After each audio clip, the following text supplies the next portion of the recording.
Bom dia, boa tarde, boa noite a você que assiste esse programa chamado Resumo da Semana, a oportunidade na qual você tem de ficar bem informado sobre tudo que foi, tudo que repercutiu na semana na política nacional e internacional. Esse pequeno programa é transmitido pelo Política do Bom Senso e pelo canal do Ricardo Rous, cuja presença já pode ser notada aqui ao meu lado e dispensa apresentações. Opa, eu gosto disso. Legal, eu gostei do bom dia, boa tarde, boa noite, que me remeteu a um filme. Que filme? Um filme de Jim Carrey. Tô tentando lembrar o nome aqui, vocês lembrarem, escreve aí embaixo. Gente, que ele começa o filme, que ele tá num universo que é mentira, é tudo mentira a vida dele. Uhum. Show de Truman. Show de Truman, aliás, muito uma boa bom recomendação. filme. Você Ele fala, vai assistir. bom dia, boa tarde, boa noite, igual você. O Truman? O Truman. Mas ele não é apresentador, ele é o objeto do Big Brother. Ele sai ali. E a Kimberly chutou ali e achou que a gente não viu. Então você aí que está assistindo viu vai uma tremida tremer aí, o troço aí. mas de qualquer não maneira... Não foi o terremoto que infelizmente aconteceu no Japão, mas...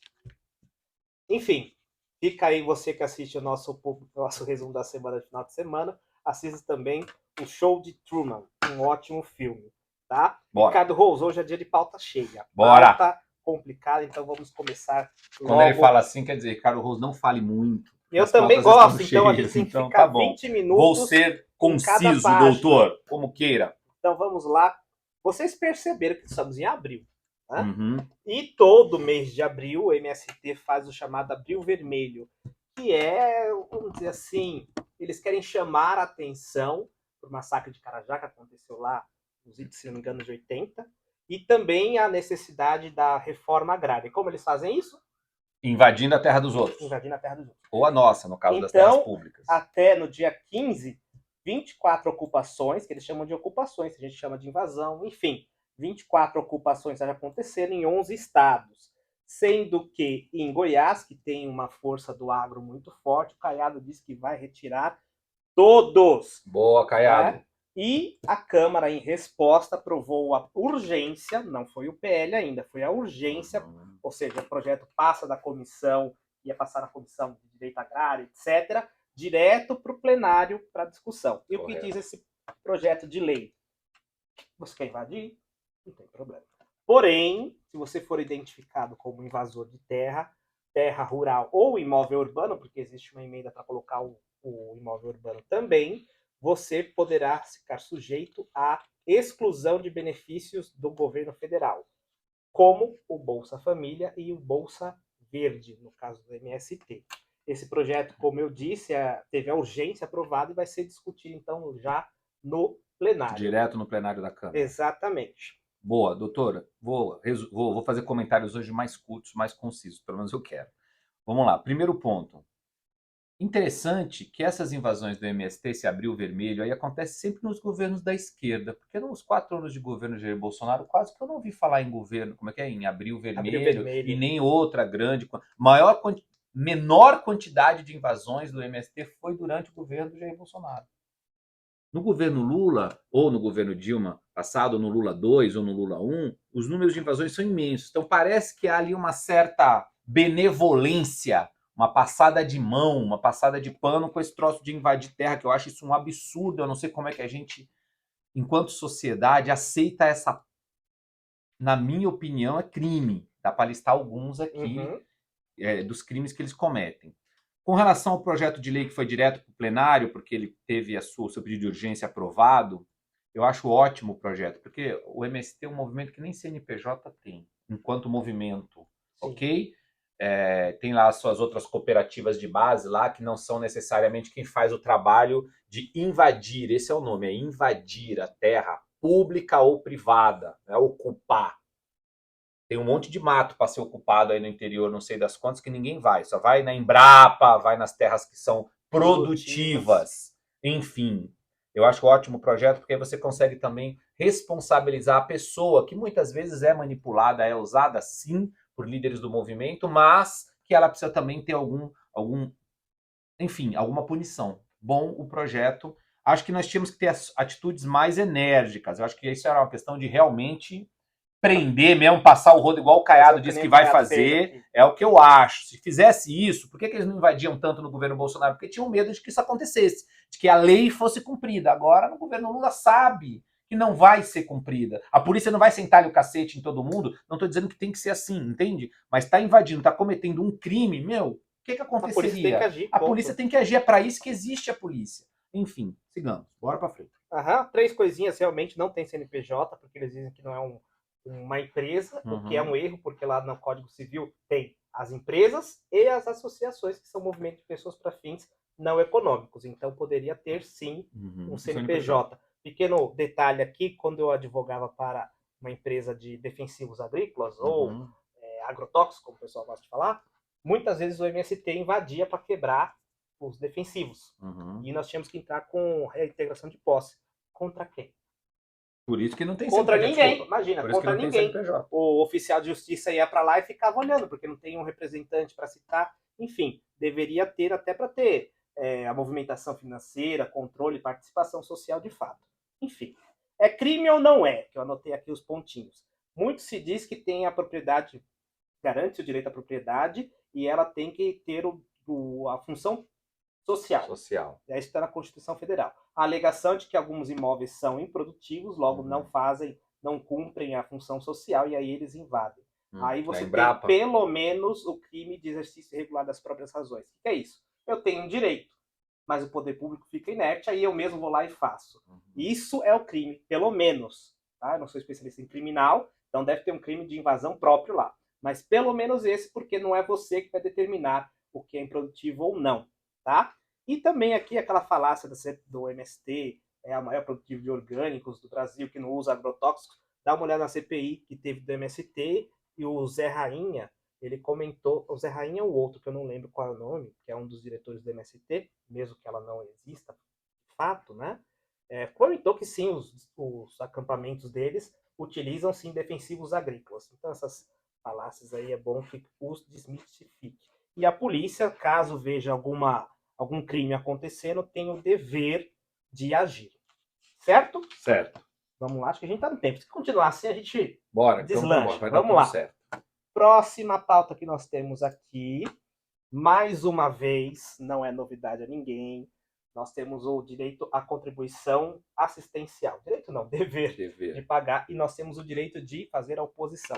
Lá em São Gonçalo, no Rio de Janeiro, foi registrada uma fila um pouquinho demais. Até a polícia teve que aparecer lá para poder conter os mais excedidos, porque, gente, é um desrespeito. Você perde um dia de trabalho para fazer essa oposição para não descontarem um dia do seu trabalho. É uma coisa até meio que é assim, mas eu entendo o pessoal, também não quer perder para perder o dinheiro fácil. Né? Uma pessoa que estava lá disse o seguinte: a gente vai entregar o raio da carta e não consegue. Ano passado eu cheguei às 15 e fui sair daqui à noite. 8h40, a fila estava quilométrica. Tem que mudar, né? Todo ano a mesma coisa. Então, assim, apesar do sindicato falar que a gente disponibilizou 10 dias aqui, se no ano passado também foi a mesma coisa, você não tomou outra medida para evitar isso, não foi surpresa nenhuma. Né? Foi uma omissão sua, de novo, é o sindicato dificultando o exercício da oposição por parte do trabalhador, de modo que, quanto menos conseguiria fazer oposição, mais dinheiro eu arrecado, uma vez que o STF liberou. Né? Da mesma forma que foi feita uma reforma para liberar, e depois o STF veio e falou que vai ser obrigatório, os nossos queridos deputados federais poderiam fazer de novo aqui alguma PEC para, de novo, colocar facultativo. Aí é o contrário, não é eu que tenho que dizer que eu não quero, sou eu que tenho que dizer que quero.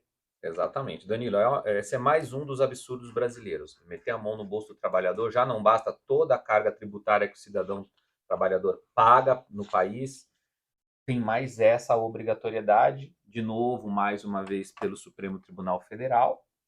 Enfim, no mínimo, tinha que se estabelecer que o cidadão pudesse mandar um e-mail, uma carta pelo próprio WhatsApp oficial do sindicato e fosse aceito esse documento. Mas eles queriam essa burocracia para o cidadão desistir e pagar aquela taxinha lá.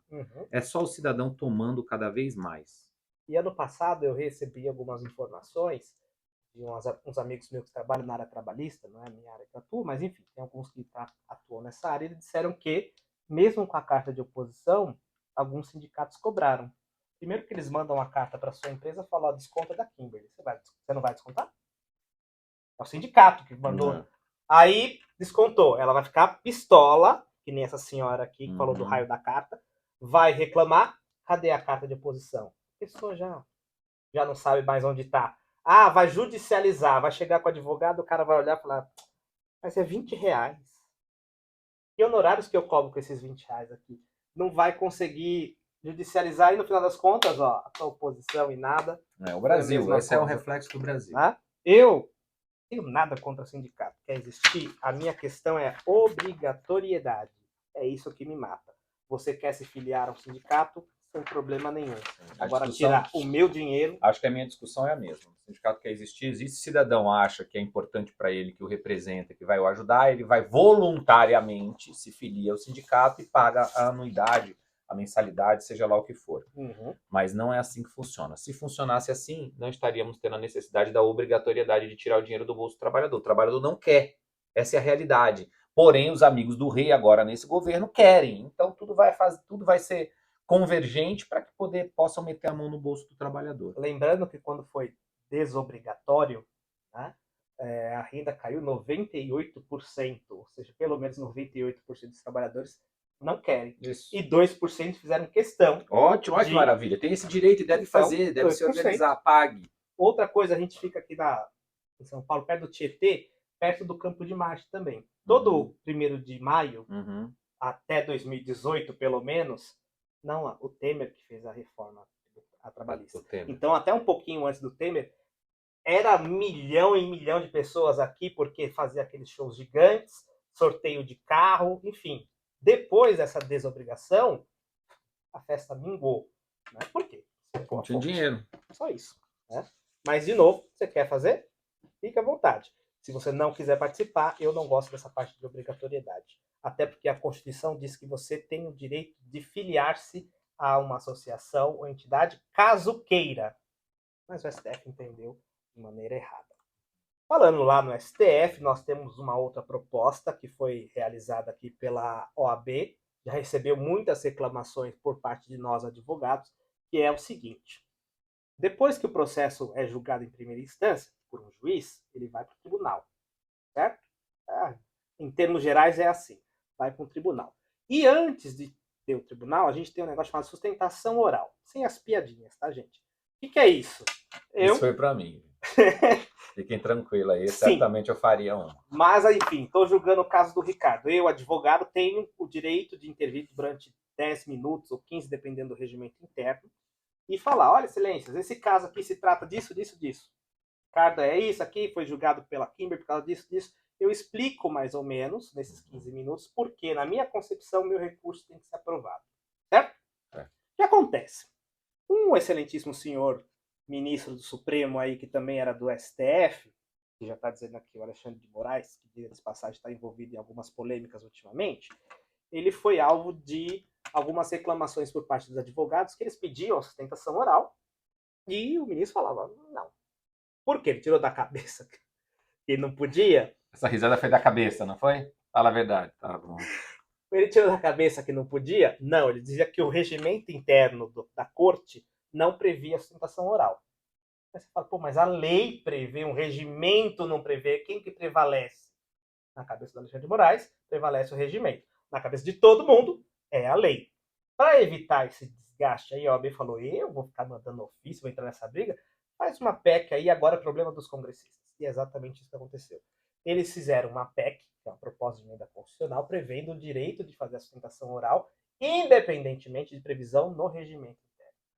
Porque assim é a Constituição que está mandando, certo? Não tem como você falar que entre o regimento e a Constituição vige o regimento, não tem como.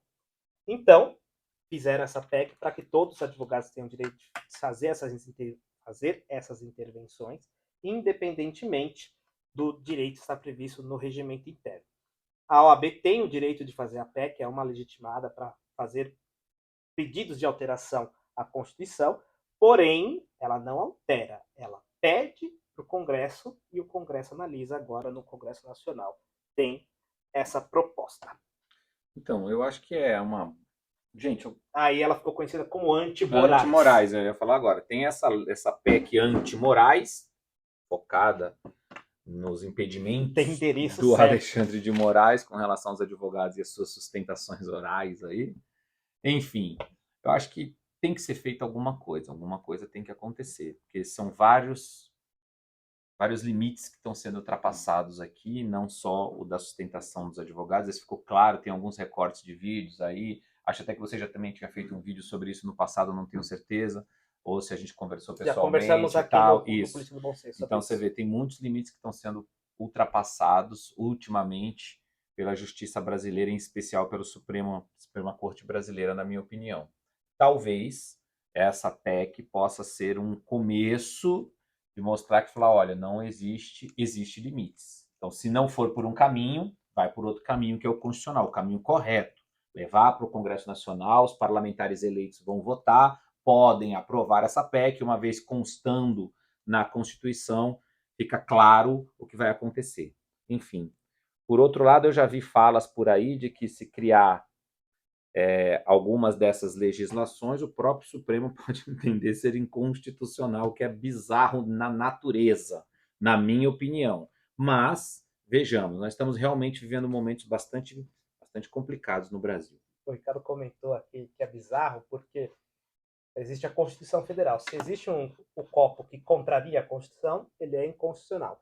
Agora, se eu altero a Constituição e digo que agora o copo é legal, o Supremo pode falar que essa alteração é inconstitucional, sendo que agora ela faz parte da Constituição. Como a parte da Constituição é inconstitucional. Isso dá, assim, dava aulas de direito constitucional dizendo se podia ter uma PEC inconstitucional. Por exemplo, a PEC das drogas, que foi aprovado semana passada, ela vai ser judicializada. Ela vai. E não tenha dúvida nenhuma que essa discussão, se uma PEC, uma coisa que está na Constituição, pode ser contrária à Constituição. O que a gente tem que entender, gente, eu acho que aqui para mim ela é clara, quando você não quer politizar o problema, que é o que sempre ou muitas vezes acontece. Sempre não, mas muitas vezes acontece. É raro, mas quem acontece cria muito. A Constituição? O Congresso Nacional. Poder emana do povo. O povo elege uma constituinte, um Congresso Constituinte. O povo dá parte do seu poder para um representante seu. Quem exerce o poder é o povo diretamente ou através do seu representante, certo? Então o povo dá o poder para aquele representante. Aquele representante cria a Carta-Mãe, a Carta Magna, que é a Constituição, a Carta Maior, que é a lei maior nossa. E depois o próprio constituinte, num outro momento, um parlamentar, um senador, um deputado, ele altera isso com a maioria daqueles que foram eleitos pelo povo. Não há nada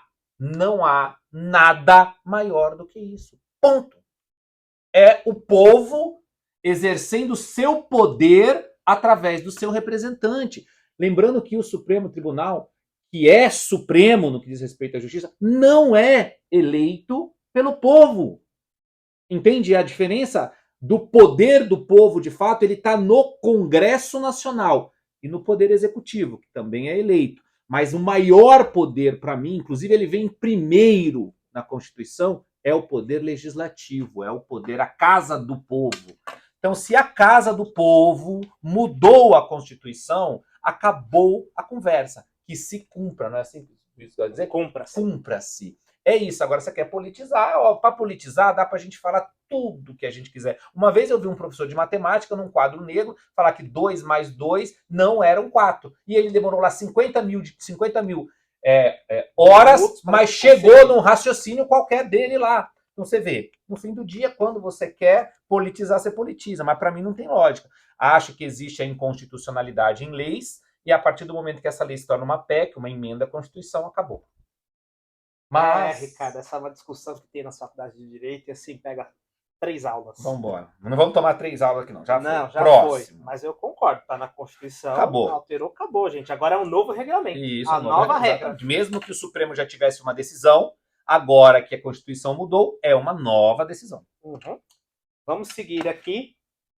Gente, lá, agora eu vou falar de Bruxelas, lá na Bélgica, mas só para a gente entender um pouquinho como que está o movimento aí, esquerda-direita. Lá em Bruxelas, na Bélgica, aconteceu uma convenção conservadora capitaneada pelo Viktor Orbán, que é presidente da Hungria. Né?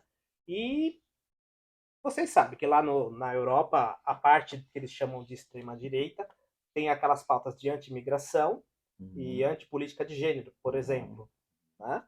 Não é segredo para absolutamente ninguém. E o evento estava acontecendo até que a polícia chegou no local e falou: para isso aí. Aí foram ver o que aconteceu, né? De novo, uma das pautas é anti-imigração. Aí foi ver o que aconteceu. O prefeito de Bruxelas, que é filho de imigrante, ele disse o seguinte, que o evento não podia acontecer porque a extrema-direita não era bem-vinda aqui, lá na Bélgica.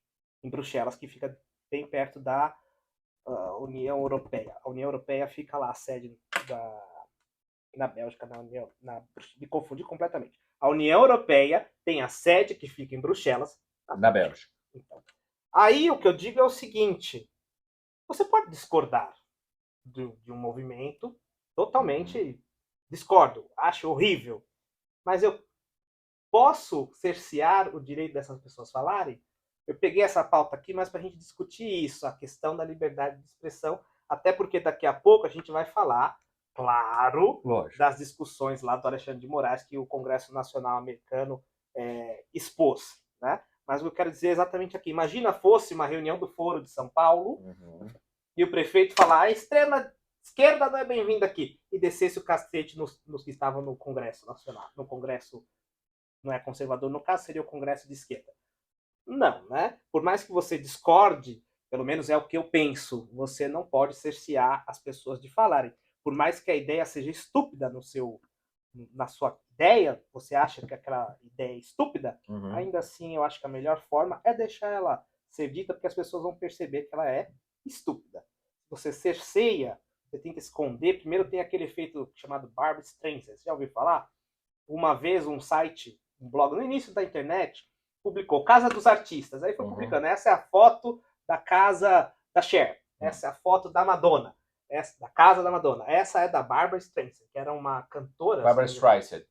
Tá. O meu inglês não é perfeito. Sorry, não tem perfeição, nem sei se a pronúncia mas correta, acho que é mas é Barbra Streisand. Aí o que aconteceu? Ela processou o cidadão, que tinha ali 3 visualizações por dia, ela processou pedindo a retirada do ar desse blog e pediu $50 milhões. Estourou as visualizações. Meu irmão, todo mundo foi ver o que estava acontecendo. Querer saber o que estava acontecendo. Todo mundo viu a mansão dela. Ou seja, chama esse efeito Barbra Streisand. Justamente quando você tenta esconder uma coisa, é a criança, sabe? Você fala, não faz. Ah, meu filho, agora a criança quer fazer, quer saber o que tem naquela porta que você disse que não é para abrir. Né? Enfim, liberdade de expressão. Eu acho que até as próprias fake news se combatem exatamente com mais informação, não com cerceamento de defesa. Imagine, de novo, fosse a chave virada para trás, do outro lado. Já seria acusação de nazismo, etc. Que, aliás, é exatamente isso que o nazismo fazia. Perseguia quem pensava diferente. É ou não é? Concordo plenamente com o seu pensamento.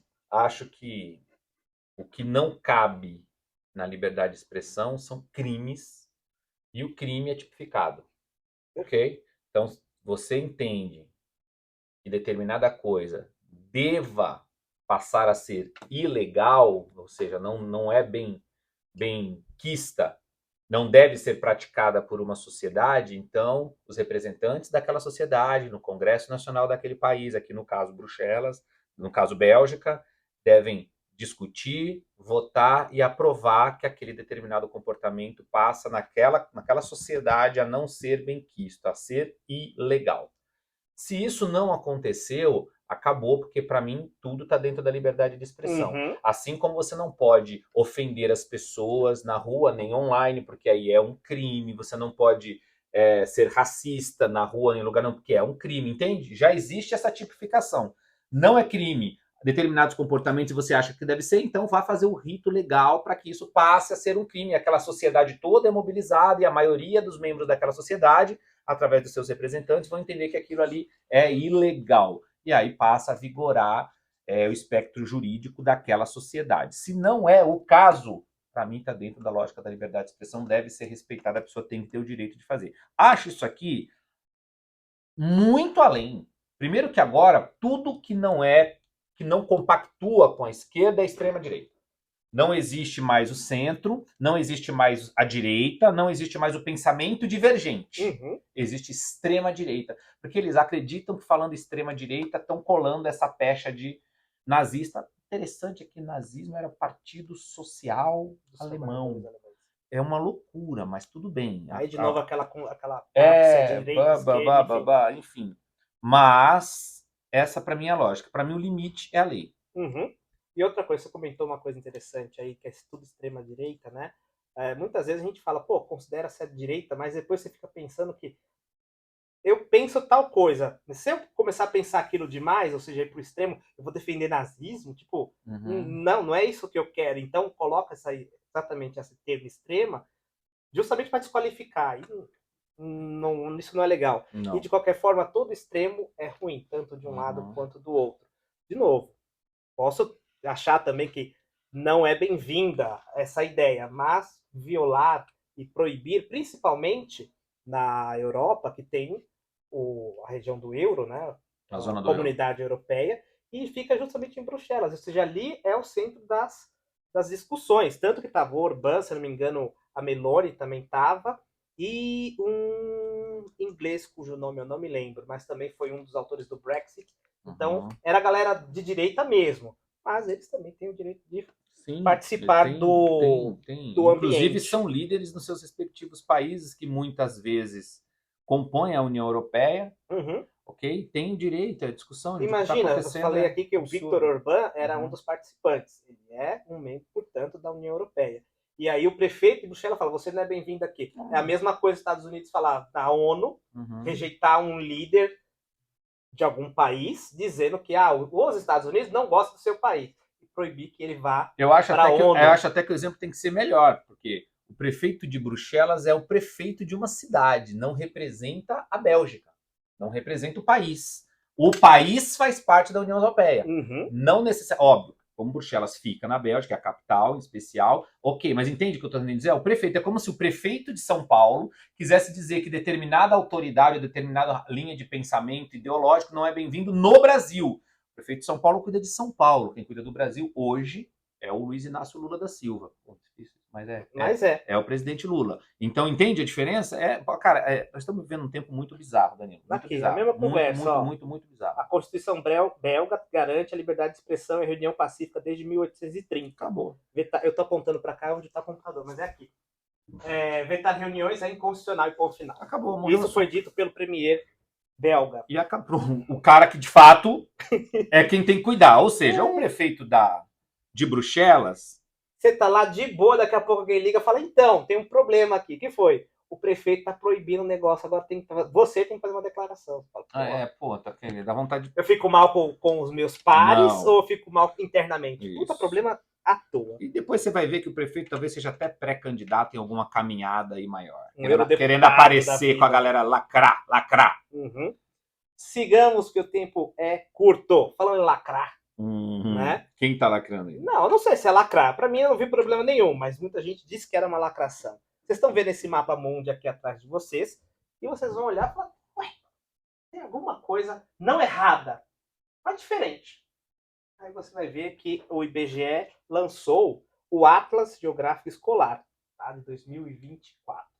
E dentre os mapas que ele colocou, mais de 200 mapas para explicar a situação geográfica do Brasil, tinha esse mapa mundi aqui. Né? De novo, vocês estão vendo alguma coisa diferente, talvez não estejam percebendo. Então eu vou dar um spoiler. O Brasil está no centro. Só isso. Aí, o Brasil está no centro. Só isso. Aí, por que no centro? Porque facilita a sua visualização, etc. Não muda muito, porque o mapa comum, o corte é aqui no Estreito de Bering. Então você tem a Austrália um pouquinho mais do outro lado de lá, a China cortou um pouquinho. Foi só isso, só reposicionou para colocar o Brasil no centro. Alguns outros países também fazem isso. Por exemplo, a Austrália tem um mapa no qual ela sempre fica ali, largada, ou aqui ou lá. Então ela também tem um mapa dela que coloca a Austrália em destaque. E o mapa fica todo estranho, porque é o mapa que a Austrália usa. A China também coloca a China no centro do mundo, o Japão, e assim outros. Pois bem, foi feito esse mapa, o mapa está sendo vendido pelo IBGE por R$10. E o frete de R$30. Por isso que eu não comprei. O IBGE querendo ganhar um dinheirinho. Aí tá certo. Gente, a ordem de colocar o Brasil aí, no fim do dia, parece ser irrelevante. Eu não vejo problema aqui, não. Eu acho que cada nação pode fazer o seu mapa. É só girar o mapa, porque a Terra é redonda, gente, ok? Vai girando o mapa Pega mundi aí. o mapa, a Terra redonda, antes que diga que a gente Pelo amor de planista. Deus. É só girar e colocar o seu país aí onde seu IBGE vai fazer. Eu acho que o IBGE tinha mais coisa para fazer. Mas não vejo nenhum problema nisso. Nenhum Não acho que problema. tem que Afinal das contas, o problematizar, não. Instituto Brasileiro de Já me Geografia... preocupou mais é vender o mapa. O negócio deve estar ruim no IBGE, para precisar vender o mapa. O mapa Isso aqui, aí. ó, vamos dizer que eu sou do Cazaquistão. Eu vou fazer o mapa assim, Isso, dessa aí abre forma. aqui essa parte para cá e acabou, gente. Bora Mas pra a frente. gente é Brasil, colocou aqui. Pô. Muita gente está falando que esse mapa é decolonizante, porque coloca o Brasil no centro. E tem gente que falou que é lacração do IBGE aí, que o IBGE Falta não de deveria tempo, fazer. pô. IBGE, vai contar as pessoas, IBGE, entre outras coisas importantes que você pode fazer, vai, pelo amor de Cristo. Mas eu não vejo problema. Também não vejo, não. Era só fazer e andar. E o mundo é redondo, gente. Não é plano, não. Antes que diz, a gente está com chapéuzinho de alumínio. Mas se você quiser, entra aqui no site, R$10. Eu só achei o frete que mata. Ou se você estiver no Rio de Janeiro, você consegue retirar só pelos R$10 também lá na sede do IBGE. Bem, toda essa enrolação que fizemos é para a notícia de novo da semana. Na semana passada nós falamos do X, que tem um probleminha com o Supremo Tribunal Federal, e o que aconteceu foi o seguinte. Eu acho que o Musk fez um xadrez bem feito aí, tá? Ele disse que ia divulgar tudo. Aí depois os representantes aqui, porque ele fala lá, mas quem é preso é o gerente aqui. Aí o gerente aqui falou, não, a gente vai continuar cumprindo tudo que vocês mandarem. E aí o que aconteceu? O Congresso dos Estados Unidos aprovou, fez um relatório lá, divulgando exatamente essa questão das decisões que estão acontecendo no Brasil. Ó, você vê que é o The Case of Brazil, ou seja, é o caso brasileiro em relação à liberdade de expressão. Isso aqui não é que o Congresso dos Estados Unidos agora vai invadir o Brasil, porque o Brasil... Não, é só assim. O Congresso, claro, boa parte deles republicanos falaram, olha, tá tendo uma série de regulamentações que o Biden tá mandando para cá, e olha que interessante aconteceu no Brasil com situações análogas. É isso, tá? Os Estados Unidos não vai invadir o Brasil porque o Musk tá preocupado com o Brasil. Não, tá preocupado com os Estados Unidos, porque é lá que ganha dinheiro. É lá que ganha o dinheiro. O Congresso divulgou, ele pediu então as decisões do Moraes e fez esse relatório do Brasil, ou seja, para mostrar, gente, vocês querem regulamentar as mídias, o discurso, etc. Olha o que aconteceu no Brasil. Em tese, é isso. 541 páginas. Eu li tudo? Claro que não. Mas eu separei aqui algumas muito importantes. Logo no comecinho, nós damos uma olhada aqui na página 6. Ele diz, quem foi ou foi suspenso, teve o perfil suspenso, ou teve posts censurados. Jair Messias Bolsonaro, Marcos Duval, senador do Espírito Santo, Alan Rick, senador do Acre, Carla Zambelli, São Paulo, Van Hatten, que é deputado pelo Rio Grande do Sul, Cristiane Brasil, que é ex-deputada e filha do Roberto Jefferson, Ed Raposo, ex-deputado federal, Guilherme Fiuza, que é o comentarista, Paulo Figueiredo Filho, que também é comentarista, que acho que está nos Estados Unidos agora, Rodrigo Constantino, que também acho que está nos Estados Unidos, Elisa Robson, confesso que eu não conheço, e o Flávio Borges também não. Ludmila Lins Grilo, se não me engano, é uma juíza que ela saiu da magistratura, porque segundo ela estava sendo perseguida, apesar daqui, a mesma crítica que eu faço com o pessoal do Supremo. Não é para falar sobre partidarismo, sobre política. É vedado para o juiz, tanto para o Supremo, infelizmente, quanto a Ludmila, mas no caso dela, ela falou e foi cortada. Ela não era uma Suprema. Né? E Marcelo Rocha Monteiro, persecuta promotor, certo? E cultura pop, Davi Sasser, que é um cantor gospel, e rádio RCN. De qualquer maneira, aqui foi alguns exemplos, porque, segundo esse relatório, mais de 300 contras sofreram algum tipo de censura ou intervenção. E aqui ele trouxe vários ofícios do Supremo Tribunal Federal. Vou trazer, por exemplo, aqui, vou me afastar um pouquinho para ficar perto do NOPED aqui. Olha esse daqui, é um exemplo, 61. Então, aqui você tem ministro Alexandre de Moraes, requerido sob sigilo, tudo sob sigilo. Mas o que ele fala? Eu quero que mande um ofício para o Facebook, Instagram, Getter, LinkedIn, TikTok, Telegram, Twitter e YouTube. Para quê? Para bloquear no prazo de 2 horas. 2 horas e pena de R$100 mil. Bloquear. Quem? Nesse caso aqui, eu trouxe o exemplo do Marcos Duval. Tá? Vou ler aqui o artigo 19 do Marco Civil da Internet.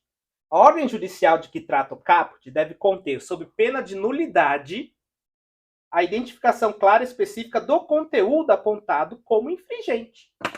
Tá falando aqui, Cadê o Ricardo conteúdo? Rose? Porque tá falando que o Marcos Duval tem que ficar suspenso. Que, diga-se de passagem, já tá há um tempo, eu não sei nem se eu consigo entrar para ver o que era. Sim. Tá falando cadê aqui o conteúdo? Qual foi o conteúdo? Não tem. Tá dizendo aqui, na ordem judicial que se trata justamente essa comunicação ao provedor de internet para retirada de conteúdo do ar. Não tem. Então aqui deveria ser nulo. De qualquer maneira, vou me afastar só mais um pouquinho de novo aqui. Agora para a página 136. Determino a suspensão das seguintes contas, também a mesma coisa, 2 horas e R$100 mil. Todas as contas aí. De novo, sem dizer o que... Deixa eu ver quem aqui. O Eliomar, sem falar o que o Eliomar falou. Tira aí, deputado Zuco. Deputado também. Então, assim, tá sendo feita censura abaciada. Por que eu digo censura? Porque se eu bloqueio o seu... Se você falou alguma merda, você responda por ele. Tá? Por ela. Você fez merda, tem que responder. Então, tira o post lá. Agora, se eu suspendo a sua conta, e do jeito que está aqui, de caráter sigiloso, suspenda a sua conta sem dizer o que você fez, você fica tipo assim, ué, sem saber. Porque certamente eu vou entrar no Instagram aqui e vai ver, conta bloqueada. Sem a mínima explicação, porque além de tudo eles pedem para que seja mantido o sigilo, inclusive sobre esse ofício, né? Então, tá havendo aí uma censura prévia, porque eu bloqueio o seu perfil, eu te proíbo de falar para sempre. Como eu falei do Marcos Duval aqui, simplesmente você não tem o que fazer. Aí, também, isso aqui foi divulgado no começo da semana, todo mundo já teve acesso aqui, foi praticamente assunto na segunda e na terça-feira, e o Alexandre de Moraes começou a ficar, vamos dizer assim, acuado. Não ele acuado, o cara é supremo, ele acabou, mas a imagem dele começou a ter editorial da Folha, do Estadão, falando que a censura tem que acabar, a censura tem que acabar. Então, nessa semana ele apareceu, segundo dizem aí, de surpresa no Senado. Senado, que coincidência é quem pode cutucar o pessoal do Supremo Tribunal Federal. Tá? Por que ele apareceu no Senado? Porque ele faz parte de uma comissão de juristas que está fazendo um novo Código Civil. E eles foram apresentar para o Rodrigo Pacheco esse projeto, e aí fizeram lá os discursos. Eu vi o discurso dele no Senado. Ele não falou absolutamente nada disso, tá? Foi só falando do Código Civil. E também disse que ele foi fazer uma reunião com o Lira. Desse caso aqui, eu tenho imagens dele no Senado. Ele participou, estava na mesa, falou. Na Câmara, não. Mas uma coisa que chamou a atenção no dia foi que disseram o seguinte: estão censurando as pessoas na Câmara, recolhendo celulares, para que justamente não tenha problema a hora que ele chegasse. Eu vou botar um videozinho para você assistir. Para você, eu vou botar a tela cheia aí, tá? Presidente, questão de ordem, baseado no artigo 95. Baseado no artigo 95. Senhor presidente, eu só gostaria de saber, em cima de qual protocolo, ou baseado em qual justificativa, isso aqui é inédito na casa, que todos que estão nos acompanhando nas galerias estão tendo seus aparelhos telefônicos recolhidos. Me perdoe, mas eu já vi nessa casa proibir faixa, eu já vi proibir alguns artigos que coloquem em risco a vida dos parlamentares e o âmbito da sessão. Agora, um aparelho telefônico, já é estranho que essa sessão dê início sem estar sendo transmitido na TV Câmara. Agora, sem o celular para não poder tirar foto, gravar vídeo, fazer uma live ao vivo, isso é absurdo. E eu gostaria de perguntar à presidência... Bem, como vocês viram aqui, na discussão sobre a regulamentação daquele PL de regulamentação dos motoristas por aplicativo, começou a sessão assim, depois não tem imagem do Alexandre de Moraes na Câmara, mas recolheram os celulares. Que, diga-se de passagem, uns resumos, 2, 3 resumos da semana passada, ou anterior. Eu falei sobre isso, porque a gente foi no Congresso, a Câmara, e eu queria ir para a galeria. Primeiro falaram que não está aberta. A galeria que serve justamente para o povo, Na casa do povo. E se entrasse, tinha que deixar o celular. Olha que loucura. Mas enfim, Ricardo, o Supremo também teve que divulgar nota sobre isso aqui, dizendo que foi cumprido todos os regulamentos em relação a toda essa censura. Né? De qualquer maneira, eu não sei se todos os regulamentos foram de fato obedecidos, porque eu fiz aqui a leitura de um simples artigo e depois olhei para a decisão e vi que ela não batia o leco com o Então, Danilo, não tem nem tanto que a gente vai falar com relação a isso. Você, em 5 minutos aqui, encontrou um artigo básico que diz que a decisão é nula. Inclusive, é um dos aspectos que o Elon Musk alega, que ele nem deveria, apesar do X aqui no Brasil dizer que vai cumprir as decisões e vai seguir as decisões, o que está sendo mostrado ou falado muitas vezes pelo Elon Musk lá fora é justamente isso. Não, a decisão é nula, não tenho necessariamente essa obrigatoriedade, não estou desrespeitando nada, porque a própria lei diz que ele tem que me dizer o que a pessoa cometeu, e não está sendo dito isso. Acho que isso vai um pouco mais além. Primeiro que chegar no Elon Musk, chegar no Congresso norte-americano, como você mesmo disse, é um passo pequeno dentro do Congresso, mas é um passo grande no que diz respeito a toda a problemática que está envolvendo o ministro Alexandre de Moraes aqui, porque já saiu na Folha, eram jornais, Folha, Estado, eram jornais que antes estavam fazendo, como é que é, o pessoal fala aí, passando pano, fazendo a Cátia Cega, isso é que eu queria lembrar, tá fazendo a Cátia Cega aí, agora começaram a se manifestar, não, a censura, ou seja, está começando a ficar óbvia a censura que muitos estavam gritando. Tem parlamentares brasileiros que foram ao Congresso americano há um tempo, e esse trabalho de ter ido conversar com os republicanos talvez tenha surgido exatamente esse documento. Parlamentares agora tiveram recentemente na União Europeia, no Parlamento Europeu, falando exatamente que no Brasil está tendo um crescimento da censura muito grande, o que está acontecendo aqui no Brasil. Enfim, isso está acontecendo. Pode ser que chegue no Senado Federal. Eu acho que esses movimentos do ministro Alexandre de Moraes, exatamente esse, aparecer no Senado, conversar com o presidente Pacheco, com o presidente Lira, porque é no Senado Federal que pode-se pedir explicações a um Supremo, que apesar do nome ser Supremo, é um servidor como qualquer outro servidor, que deveria estar cumprindo as funções dele ali dentro do que diz a Constituição da República Federativa do Brasil. Ele está no Supremo, mas quem está acima do Supremo é o povo brasileiro, ponto, que é quem detém o poder da nação real. Mas existe um Senado da República que pode chamar o ministro Alexandre de Moraes ou qualquer outro ministro do Supremo Tribunal Federal para explicações, que pode abrir um inquérito um pedido de impeachment e investigar, e ouvir e conversar com qualquer ministro do Supremo Tribunal Federal. Então, esse processo, muitas vezes, que acontece entre Supremo e Senado Federal, essa relação ali de força, é porque uma parcela dos senadores, e com todo respeito aos senhores senadores, tem medo dos seus processos, porque eu já vi uma vez, não sei se você vai se lembrar, mas teve várias vezes que o Gilmar mesmo falou que o Lira tem um monte de processo lá que poderiam ser atualizados na casa. Lira é quem? É o presidente da Câmara dos Deputados. Um recado mais direto do que esse não existe. Então, infelizmente, não sei se tem muito caminho, mas eu estou vendo esse movimento internacional com bons olhos nesse aspecto, porque não podemos tolerar censura no Brasil. Ponto. Existem os mecanismos legais aí. Se alguém cometeu algum crime nas redes sociais, então que no processo, como está na Lei Geral de Proteção de Dados, não, desculpa, Marco Civil da Internet, no Marco Civil da Internet, está explícito. Então mostre, olha, o Danilo cometeu tal coisa no post dele, ou Twitter, ou ele, no TikTok nem seria o caso do Danilo, mas enfim, é isso. Aí sim, aquela rede social tira, suspende, ou tira o post, o conteúdo. Suspende a conta dele por um período de dias, dá uma advertência, até porque isso consta lá nos termos de uso dessas redes sociais. Então, no fim do dia, tem muita coisa para acontecer. Eu sei que agora, Danilo, só para eu encerrar esse comentário aqui, mas deixar aqui uma linha de pensamento para vocês. Agora nós estamos no governo Biden, ok? O chefe do Poder Executivo nos Estados Unidos, Joe Biden, é democrata, ou seja, é de esquerdinha, canhotinho.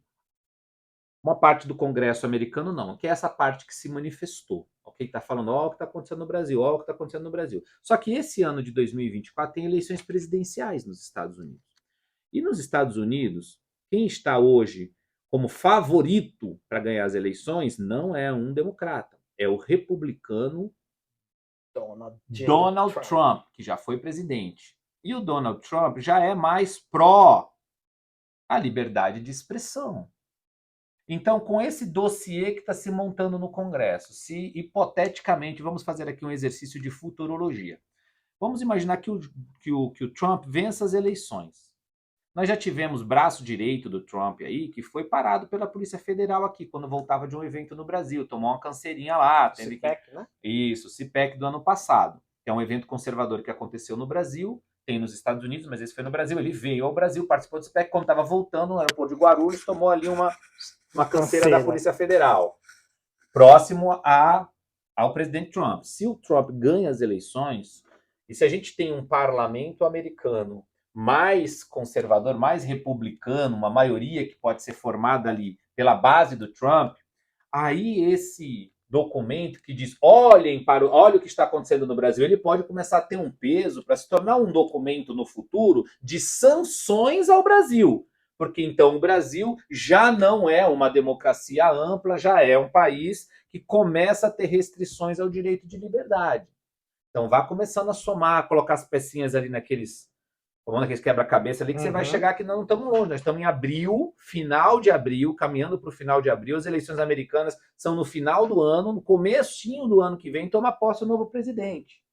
Então, esse trabalho que está sendo feito aqui pode fazer com que em 2025 nós tenhamos, tudo hipoteticamente, uma represália do governo americano contra o Brasil. Olha onde nós estamos caminhando. Vai olhando aí o caminho, a tua viagenzinha para Disney pode começar a melar. Como é que o pessoal fala, molecada? Moiar. Pode moiar. Ela, como que diz? Flopou. Vai dar ruim. Eu ia falar um palavrão. Vai dar ruim, entende? Então, gente, eu acho que o caminho talvez fosse a gente por aqui mesmo se ajustar ao Senado da República, Pacheco, que tem interesse em ser governador de Minas Gerais e quer o apoio do Lula, e o Lula tem as amizades dele no Supremo. Talvez tenhamos que encontrar um caminho ali para colocar, como é que eu vou explicar aqui esse pensamento sem ofender ninguém, que se eu falar é capaz de ofender bastante gente. Então, vamos lá. Melhor não. Então, mas eu acho que o Senado da República tem que, de alguma maneira, fazer a nossa Constituição ser mais forte, fazer a vontade popular ser mais forte, fazer com que cada um dos poderes fique ali os 3 poderes fiquem em harmonia ali, no caso do STF, que está dando uma exacerbada na sua linha de pensamento. E quem pode ter esse controle é o Senado Federal. Acho que vai ser melhor do que nós termos que ter um governo de fora, e é um governo. Estamos falando da Venezuela, aqui daquele babão aqui da Venezuela, não, tá? Nós estamos falando de um governo, de fato, que pode aí... Até então, a maior potência do mundo. Ainda é a maior potência do mundo, a maior economia do mundo. Começar a olhar para nós aqui com outro presidente e falar, opa, peraí, vocês estão cerceando a liberdade das pessoas. Enfim, vamos aguardar e acompanhar devagarzinho, cada um vai fazendo a sua parte aí, mas... Estamos só na primeira semana de repercussão desses Twitter Files. Isso. Certamente, semana que vem a gente está com esse assunto aqui de novo, mas com novas atualizações. Voltando aqui para a Terra Brasilis, faz um tempinho também, no ano passado, nós falamos aqui sobre um projeto de lei que tramitou na ALESP, Assembleia Legislativa do Estado de São Paulo, que permitia ao governo estadual a vender mais ações da Sabesp para a iniciativa privada. E o cara até explicou que a iniciativa privada já tem um percentual, ela ia ganhar um pouquinho mais. O Ricardo fez essa intervenção porque, na época, ficou conhecido como privatização da Sabesp. Isso. E o Ricardo explicou que não. A Sabesp já tem parte privada, vai aumentar um pouquinho mais. De qualquer maneira, esse projeto foi aprovado, mesmo com violentas manifestações na galeria da Alesp, e então agora vai passar pelos municípios que são atendidos pela Sabesp para que eles referendem ratifiquem ou não. E São Paulo é o grande mercado que a Sabesp atua. Então aqui é o farol. É a menina dos olhos. Exatamente. E aí tinha sido marcado algumas audiências públicas para discussão exatamente desse projeto de lei. E que aconteceu?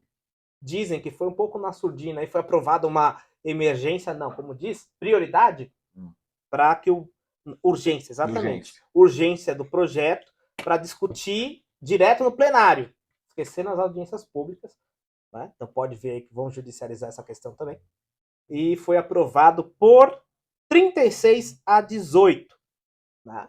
E claro, como eu disse, foi uma sessão conturbada, porque os movimentos sociais queriam parar que o projeto fosse sido analisado, e até que chamou a atenção aqui, deixa eu ver se eu consigo achar, você vê que o Milton Leite aqui está pistola em alguns momentos, porque foi aquele tipo de audiência desnecessária, xinga aqui, xinga do lado, tanto que o vereador Rubinho Nunes aqui, em algum momento, ele certamente já devia estar pistola com o que estava acontecendo, mas disse o seguinte, de novo aqui eu vou tentar botar em tela cheia para você. Continuando, senhor presidente, e eu fico pensando, por que a esquerda é contra a privatização da Sabesp? Uma vez que Presidente, eu acho que está faltando bala de borracha nessa galera. Vereador. Que é isso? Ô Milton, que é isso? Que é isso? Silêncio na galeria. Minha opinião, vereador, artigo 29 da Constituição. De borracha. É assim que você contém pessoas que não respeitam a legislação. Bala de Gás borracha, lacrimogêneo, bala de borracha, spray de pimenta. De bala de borracha com pessoas. Exatamente, vereadora. Artigo 29, primeiro da Constituição, garante imunidade de palavras e de voto. Tem imunidade na tribuna. Ficar falando de bala de borracha, que é isso? Vereador Rubinho. Passou de um ponto, né, Vereador presidente? Rubinho. Que é isso? Calma, Calabreso. Isso é ofensa. Calma, Calabreso. Relaxa, Calabreso. Relaxa, Calabreso. Presidente. Foi esse o nível da sessão aqui. Até cogitou bala de borracha para quem estava lá. Ricardo, o que aconteceria se, por exemplo, aqui nesse projeto, a prefeitura da Câmara dissesse não, sou contra. Ia mudar alguma coisa? Porque o projeto de lei é estadual. Consegue explicar mais ou menos para a gente aqui? Ia mudar muita coisa, porque no contrato da Sabesp, que a Sabesp tem um controle estatal, ela já é uma empresa de economia mista, ou seja, tem capital privado ali. Porém, no contrato que a Sabesp tem para oferecer o seu serviço a alguns municípios, dentre eles o município de São Paulo, que é o município que é responsável por uma grande parte, mais da metade da receita da Sabesp vem da capital, diz que em caso de privatização, ou seja, de venda dos ativos do Estado para a iniciativa privada, ou seja, o controle da Sabesp deixe de ser do Estado e passe a ser da economia privada, ou seja, a maior parte das ações da Sabesp, os municípios, e aí tem alguns, São Paulo entre eles, Guarulhos é outro, Santos é outro, eles têm que aprovar essa mudança nas suas câmaras de vereadores. Que é o que estava acontecendo. Que é o que está acontecendo. A cidade de São Paulo, por exemplo, vocês entenderem, se a Câmara não aprovasse essa privatização, tranquilo, vai ser feita a privatização lá, nós concordamos com essa mudança no contrato que nós temos, nós, cidade de São Paulo, com a Sabesp, a cidade de São Paulo ia buscar um outro fornecedor. Ela poderia, inclusive, criar a sua própria companhia municipal, se fosse o caso, até porque não é uma coisa simples a rede de esgoto, não é uma coisa simples o abastecimento de água, não é como você ir ali comprar outra camiseta, não. Mas a prefeitura poderia, então, criar a sua central municipal de abastecimento de água e de esgoto e ela gerir isso e, num outro momento, privatizar esta própria empresa. Então, tem muito caminho aí. O que a Sabesp está fazendo é conversando com as prefeituras, aí que tem que fazer essa aprovação na Câmara dos Vereadores, para que seja aprovada. A maior dificuldade era na capital, realmente, que tem mais da metade da receita. Se a capital não aprova, muito provavelmente a privatização da Sabesp não ia dar uma melada. Mas a Câmara dos Vereadores aprovando, aí como já o fez, e aí sim, eu acho que facilita bastante, porque as outras cidades que são menores do que a cidade de São Paulo tendem a seguir este mesmo caminho. Tendem, não tem nenhuma obrigatoriedade, mas elas tendem a seguir esse caminho da cidade de São Paulo aí. E se ventilou, inclusive, eu acho que a criação de uma empresa, empresa municipal, tá? Ou seja, imagino eu, aí eu estou fazendo também de novo exercício de imaginação aqui com vocês, que no momento de negociação nos bastidores, né? Que aqui no Brasil tem o hábito de criar dificuldade para vender a facilidade. Estou sendo maldoso? Pode ser que alguém falou, acho que nós podemos criar a nossa própria empresa municipal. Aí a galera da Sabesp teve que ir lá, conversar com jeitinho, com amor, né? Que agora estamos no governo do amor. Isso. Conversar com amor, e aí esse amor, pelo jeito, deu certo. E aí eu vi um empenho danado aí da galera na privatização. Importante é que as pessoas na cidade de São Paulo, uma parcela significativa das pessoas não tem esgoto, tem dificuldade de água, é cortada a água das pessoas, principalmente nas periferias da cidade de São Paulo. E eu acho que a privatização, de fato, o controle da iniciativa privada vai melhorar isso, vai facilitar com que haja um investimento maior em saneamento, ainda mais agora com a lei do saneamento em vigor, e facilitar a vida das pessoas, que é esse o objetivo que deve ser observado na administração pública. 3 anotações aqui. Guilherme Boulos, que é candidato à Prefeitura de São Paulo, disse que se não aprovar agora, não aprova mais. Porque, segundo ele, na gestão dele, ele faria de tudo para barrar. 0 pessoas ficaram agora impressionadas. Apesar de que não é uma decisão do prefeito. Não, é da Câmara. Exatamente. A gente sabe que a Câmara, né, aqui em muitos lugares do mundo, inclusive aqui em São Paulo, em muitos lugares do Brasil, inclusive aqui em São Paulo, né, ela tende a ser estimulada pelo prefeito.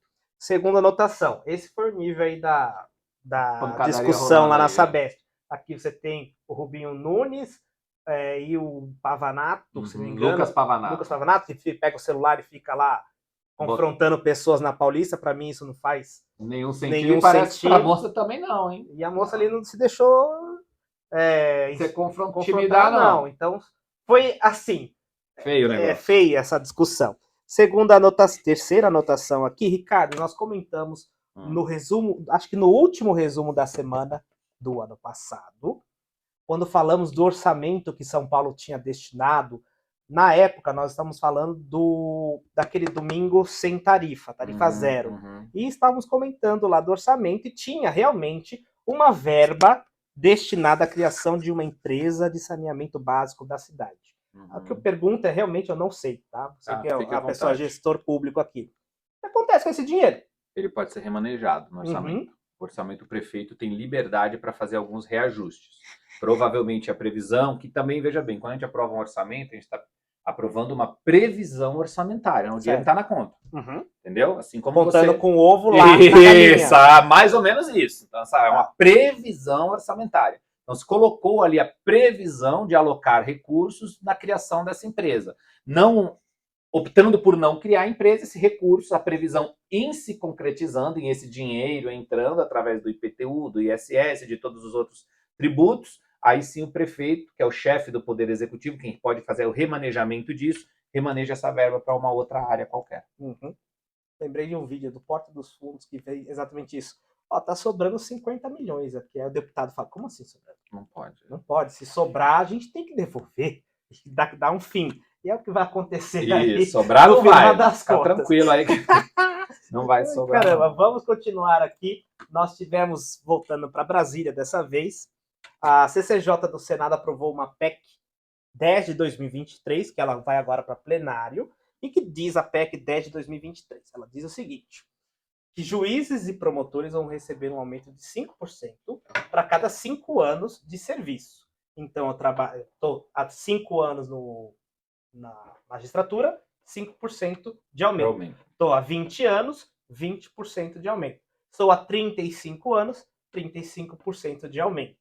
Aí porque é o teto dessa proposta, 35% de aumento. Até quinta-feira, até tinha gravado um short sobre isso, fica à vontade. Não preciso fazer essa interromper. Para nos 35%, que seria equivalente a 35 anos, que a pessoa passa a ter o direito a se aposentar. Entendi. Então, se não for, é só uma coincidência. Falando em aposentados, também é retroativo, tá? Para quem se aposentou. Opa, então eu tenho um amigão aí que se aposentou agora, vai ganhar um dinheiro para pagar ele, pizza aí, que amigão. Além de tudo, ele vai receber aí pelo menos uns 30% de aumento do valor da retroativo, eu quero dizer, para quem se aposentou. Sim. Mas vão judicializar querendo o que está lá atrás, não tenho dúvida nenhuma. Mas, enfim, quem se aposentou também tinha 30 anos de exercício, 30% de aumento. Enfim, aqui a estimativa na quinta-feira que eu tinha gravado era de 9,9 bilhões de reais. Por que a estimativa? Porque esse número pode crescer. Lógico. Por exemplo, aqui está o parecer do dia 17, quando foi aprovado lá na CCJ. Se liga a quantidade de emendas que esse projeto recebeu. Vai rodando aí. Ó. Nossa Senhora. O que diz essas emendas? Estender as suas disposições para o delegado de polícia. Estender as suas disposições para os militares estaduais. Vamos pegar outra aqui. Estender suas disposições para a Defensoria Pública. O Hamilton Mourão já foi mais doido. Estender essas disposições para todos os agentes públicos efetivos. Ou seja, o quinquênio pode ser um pouquinho maior. E pode chegar a 42 bilhões de reais a mais. Nossa aí. Senhora. Tanto é que, isso aqui a gente está falando só de esfera federal, tanto é que o Planalto falou, eita, Deu ruim. vou ter que colocar a galera aqui porque, como eu disse, foi aprovado na CCJ e vai para o plenário. Então, agora todo o poder público, não, poder do Planalto vai se mobilizar aí para impedir que esse ganho a mais seja aprovado. Por quê? Vai ser 42 bilhões de reais a menos. 42 bilhões, Se fosse milhões, tá tudo grande. certo. De bilhões de reais a menos aí no orçamento. A gente tá vendo que o Lula não, mas o Haddad tá se estapeando aí para conseguir 8 bi aqui, 8 ali, tocando Quem pegar, violão, pegou. né? Uma coisa muito importante, Hum. tá? Que eu tenho que falar. Apesar dos aumentos, segundo a proposta, ainda deve-se respeitar o limite dos valor teto que a Constituição estipula como ganho, que é de R$44 mil e alguns reais. R$44.008,52, que é o valor de um ministro do Supremo Tribunal Federal. Mas eu já trouxe aqui no Política do Bom Senso algumas vezes que tem muito juiz recebendo muito mais do que isso aí. Então, eu só acho que notícias como essas vão ser mais recorrentes. O interessante é que a alta casta do funcionalismo sempre consegue ganhar mais, sempre consegue ganhar mais, cara. Esse aumento não chega para os professores lá na base, não chega para os enfermeiros lá na ponta, para as senhoras que limpam as nossas escolas, não. Esse aumento é só para a galera que tá em cima do nosso funcionalismo. Olha lá. Acho que é a notícia que eu fui correr atrás. Metade dos juízes do país ganha mais do que os ministros do Supremo Tribunal Federal. É difícil, Danilo, é muito difícil essa discussão. Vamos ver o que vai acontecer no plenário. Certamente nós vamos trazer essa notícia aqui quando o projeto for pautado. E o Planalto vai colocar o seu batalhão para ser contrário, porque senão não tem como. Nós já estamos com problema para poder fechar o déficit fiscal, que já está na estratosfera. Enfim, 2025 já não terá mais o tal do superávit, a gente já está acreditando, rezando, né? Porque de acordo com as falas do ministro da Fazenda, ele disse que nós temos que acreditar. Tenham fé, gente. Tem que ter Perdão, fé. Ricardo, eu te interrompi, você estava falando que esse aumento não chega.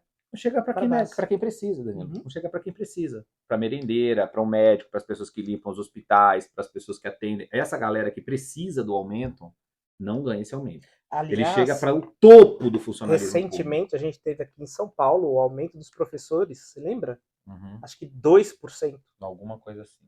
Muita gente acha que foi 1,9, não sei, qualquer coisa de 2,9. Era um valor assim, pífio. É nada, não dá inflação. Não dá inflação, ou seja, estão tendo perda de receita, porque se não iguala a inflação, quer dizer que o seu dinheiro tem menos poder de compra. Então é uma situação, dá até uma tristeza. Uhum. De verdade, dá até uma tristeza. Mas quem ganha muito já vai ganhar mais, porque essa galera tem mais condição, tem mais trânsito. Aí todo mundo tem medo lá no Congresso de falar não. Ou pelo menos uma parte das pessoas tem medo de falar não. Mas por que eles teriam medo? Porque deve, né? Deve ser, não é possível. Sim, afinal das contas a gente tá dando aumento pro juiz do Supremo. E é um juiz do Supremo que me julga. Então, vou ajudar o cara pra ver se o cara me ajuda. Aliás, o juiz do Supremo ficou 5 anos, ganha aumento de 5%, o que você acha? Mas ele é o teto já. Ele é o teto. Mas eu acho que ganha também, Danilo. O teto aumenta o resto. E eu vou te falar que eu acho que já tem essa previsibilidade, tá? Para eles ganharem. Vai aumentando aí de tempos em tempos aí o dinheirinho. E aí aumento deles, aumenta de um ministro do STF, aumenta o resto. Aqui uma discussão que muito servidor público fala o seguinte, mas eu estudei para ter um salário alto. Tudo bem, você estudou, você tem o direito de ter o seu salário alto sem problemas nenhum, é direito adquirido, Uhum. não vou ficar discutindo aqui que nem um idiota. Mas também é direito da sociedade discutir as coisas, e não, eu não quero ficar pagando para uma elite ficar ganhando muito aí. No ano passado nós tivemos o filho de um desembargador, de um ministro do TSE, se eu não me engano, ostentando marcas aí que eu nunca tinha ouvido falar, Uhum. que o Ricardo aqui mencionou, que tinha, às vezes era um carro no braço do Ou mais que um cidadão. carro. Eu não quero pagar, tenho esse direito de discutir. E detalhe. Quer dizer, penso eu que eu ainda tenho o direito de Isso, falar não contra, pode né? pensar muito agora não. Pensa Uhum. só um pouquinho. Gente, tem o direito de ganhar o teto constitucional. Estudou para isso, para ganhar R$ 44.008 reais. E 52 centavos. Acabou. É isso que ele pode. Agora, não pode ter os penduricalhos que tem no entorno que dá mais dinheiro do que a gente viu ali. É isso que não pode. Só para entender a parte do penduricalho aí, vamos dizer que além dos R$ 44.000 eu recebo auxílio, como é que é, de moradia? Uhum. Auxílio moradia, auxílio terno. Tem juiz que recebe auxílio terno. Eu trabalhei no Tribunal de Justiça e tinha lá uma verba todo mês que o desembargador tinha que comprar livro. É de bom tom que o desembargador tem Sim. acesso à doutrina mais atualizada. Mas Uhum. era todo mês um dinheirinho que era maior do que a bolsa que eu recebia como estagiário, né? Boa, vai melhorar. Então, é bolsa isso, é bolsa aquilo, aumenta ali a indenização disso, daquilo. Então, são verbas que estão acima e o melhor, não são tributadas. Não tem R$1 Entendeu? de imposto de renda. Vai melhorar. Não sei, mas a gente torce Quero pra que acreditar sim. nisso. Ricardo, Hum. já chegando pro finalzinho aqui, nós gravamos sempre nas sextas-feiras e vai no ar no sábado. Então, muitas vezes as coisas de sextas-feiras ficam fora, tá? Mas agora tá acontecendo aqui, ó, essa sabe de cabeça, por isso fica tranquilo. Tá acontecendo é o seguinte, Lira, Padilha não se bicam, ponto. Lira, presidente da Câmara, a Padilha é ministro de Relações Institucionais, certo? Certo. Que é justamente o que faz ali a costura entre o Congresso Nacional e o Planalto. O que acontece? No ano passado, foi feita uma alteração no orçamento dizendo o seguinte, eu, ministro, indico direto o Ministério, quero a minha emenda aqui. E o Ministério executa essa emenda. O que aconteceu? O Lula fez uma portaria dizendo o seguinte, primeiro você tem que passar pelo Padilha, e o Padilha vai correr atrás aí. Faz o papel dele. Exatamente. Apesar da lei ter dito que não. Uhum. Por que todo esse problema? Já é abril e o Lira não recebeu 1 centavo de emenda. Ele é o presidente da Câmara, pô. Então tá havendo aí um pequeno estresse entre o presidente de um poder, que é o legislativo, e o presidente do outro poder, que é o governo federal. Só que é o seguinte, se você coloca o presidente da Câmara como seu inimigo, os projetos de leis que são importantes para você, interessantes para você, eu não vou botar para votar. Tanto é que justamente o seguinte, posso colocar uma CPI para rodar, né, já que eu não estou recebendo minhas emendas. Ao invés de uma. Né, porque a emenda, ela, claro, no ano não eleitoral ela é importante, senão ela não existiria. Mas no ano eleitoral, como nós estamos, é de vida ou morte. Não adianta você me passar as emendas em dezembro. A eleição já aconteceu. Já foi.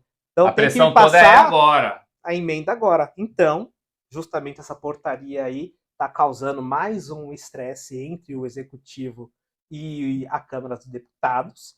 E na segunda-feira o Lula disse que vai. Na segunda-feira seguinte, daqui para frente, vai ser notícia para o próximo resumo da semana. O Lula disse que vai se reunir com o Lira para. Calma aí, companheiro, não é bem assim, né? Tentar amenizar. Aqui. Também está acontecendo um julgamento agora do Supremo Tribunal Federal que vai falar sobre a possibilidade de bloqueio do WhatsApp. De novo aí, juridiquês. Vamos dizer que o Ricardo está sendo investigado aí por roubo de água. E aí eu peço para o WhatsApp as conversas do Ricardo. Justamente para eu ver lá se o Ricardo está orquestrando esse roubo de água. E o WhatsApp diz que as mensagens são sigilosas e criptografadas. Então não tem como ele resgatar. De acordo com o WhatsApp. Não tem como ela resgatar. Se lembra lá em 2013, 2014, semana sim, semana não, bloqueava o WhatsApp.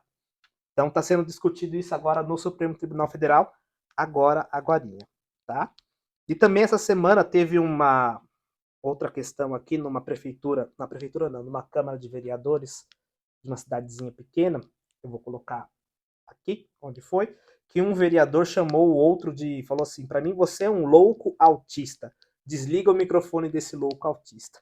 Então aí você tem aí capacitismo por parte dos próprios vereadores e, por coincidência, o Ricardo gravou um vídeo, se não me engano, essa semana, Isso. falando justamente do tratamento que, perdão, eu não tenho o letramento necessário para dizer aqui, mas eu vou falar o autista, tá? Mas que o autista tem um tratamento perante a prefeitura, que tem muita lei de inclusão, mas as prefeituras estão preparadas, o poder público está preparado para fazer a inclusão? Não. Se nem o vereador que está fazendo essa lei tem condição de respeitar uma pessoa autista, chamando o outro de doido, imagina o coitado do aluno que vai com o espectro 1, 2, né, nível de necessidade de auxílio Suporte. 1, 2, 3, como que essa pessoa vai ser tratada na escola, que é a ponta final. Inclusive tá rodando na internet exatamente alguns casos de graves de discriminação. Teve inclusive uma criança que era autista e acabou falecendo porque na escola ela sofreu um excesso de bullying e tal e acabou não tendo tratamento agora. Foi na praia, no litoral, não foi? Que Foi. apanhou. Gente, que absurdo. Enfim, essa notícia. Tem muitos absurdos acontecendo e infelizmente nossa sociedade não está preparada, o poder público não está preparado, seja as escolas, seja os hospitais, o pronto-socorro, e aqui o criador da lei, ou seja, o legislador municipal não tem, nesse caso desse cidadão, mínima condição, talvez nem de ser vereador, na minha opinião. Não conheço bem a história do cara, mas pelo que então está falando, vocês não aí tem que vão estar que estão nesse município, prestem atenção em quem vocês vão reeleger. A eleição esse ano. Uhum. Prestem bem atenção aí. E outras coisas vão acontecendo durante a vida, e para você não ficar por fora dessas notícias, o que você faz? Siga aí o @Ricardo Rous oficial em todas as redes sociais, YouTube, Instagram, TikTok. Twitter perdeu a conta de vez? Cara, eu perdi a conta do Twitter, eu não sei o que aconteceu. Não foi foi Moraes. não foi Moraes. o Vamos procurar Alexandre, aqui. não foi o Alexandre. Eu sei que eu perdi a conta do Twitter, alguma coisa aconteceu ali, vai ter uma nova. Vou te mandar aí, isso aqui, tá? depois você procura se seu nome tá aí no meio do Tá caminho. no meio. Tá? Acho que não era isso. Acho que era algum outro tipo de abacaxi qualquer ali. Tudo bem, mas em todas as outras sociais, todas as tá outras lá, eu estou Facebook, lá. Instagram. @Ricardo Rous oficial. Perfeito. E no Instagram e no YouTube você tem o @Política do Bom Senso. Aqui no YouTube é só Bom Senso. E aí as outras notícias que vão acontecendo, como essas que eu falei que estão acontecendo agora, você também tem a possibilidade de ficar bem informado. Você que está nos acompanhando aqui pelo YouTube, obviamente, clica em curtir, se inscreve no canal, ativa o sininho, compartilha, comenta, deixa aqui embaixo a sua opinião sobre os temas que nós falamos sobre eles hoje. A opinião de vocês é muito bem-vinda, né? Diferente de outros, a gente não manda censurar, mesmo que você mande a gente para PQP. Tirando isso, é muito bem-vinda a sua opinião, mesmo que seja discordante com alguma dessas que a gente apresentou, é sempre bom ter um debate. Eu realmente acredito nisso, tá? Se inscreva, compartilha, ativa o sininho. O que mais, Ricardo Rous? Só isso, se inscreve de novo, compartilha de novo, ativa o sininho de novo e manda pros amiguinhos. Tanto aí. É que é no canal do Ricardo Rous. Isso, tem 2 lugares para você fazer isso. Que, aliás, a gente tá vendo como tudo funciona? A gente tá trazendo novos vídeos e as nossas visualizações começam a dar uma sensível crescida. Legal. E isso incentiva a gente a trazer mais vídeos. Certo? Isso. Podia dar dinheiro, não podia não? Felipe, é isso? Fala, Felipe, pro pessoal te ouvir. Sim. Sim? Então é isso. Gente, então muito obrigado pela audiência de vocês, de verdade. Até um próximo vídeo. Tchau, tchau. Valeu.